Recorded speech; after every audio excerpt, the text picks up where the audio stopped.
आपण पाहत आहात live Maharashtra police times. Live Maharashtra times news चॅनलला लाईक करा, शेअर करा व सबस्क्राइब करा। मराठा समाजातील गोरगरिबांचा ओबीसी मध्ये समावेश करा अशी मागणी लावून धरणारे मराठा आंदोलक मनोज जरांगे पाटील संतप्त झाले आहेत। सरपंच संतोष देशमुख हत्या प्रकरणावरून सध्या ते आक्रमक झाल्याचे पाहायला मिळत आहे।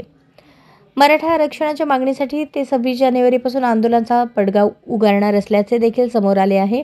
त्यांनी तसा सरकारला इशारा देखील दिला आहे।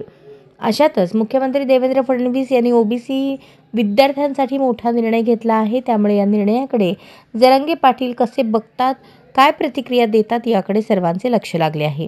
महात्मा ज्योतिबा फुले संशोधन आणि प्रशिक्षण संस्थेमार्फत विद्यार्थ्यांना स्पर्धा परीक्षांचे कोचिंग आणि फेलोशिप सारख्या योजना राबवण्यात येतात।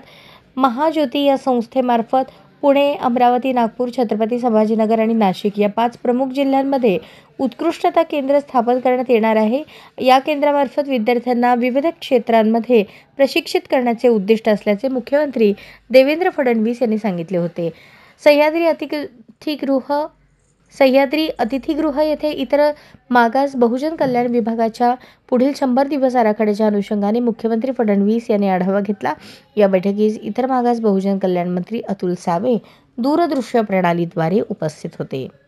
मुख्यमंत्र्यांच्या या योजनेमुळे राज्यातील इतर मागास आणि विशेष मागास प्रवर्गातील विद्यार्थ्यांना याचा लाभ होणार आहे। विद्यार्थ्यांना तांत्रिकदृष्ट्या अत्याधुनिक गुणवत्तेचे शिक्षण डिजिटल पद्धतीने उपलब्ध करून देण्यासाठी डिजिटल क्लासरूम ही संकल्पना राबवण्यात येणार आहे।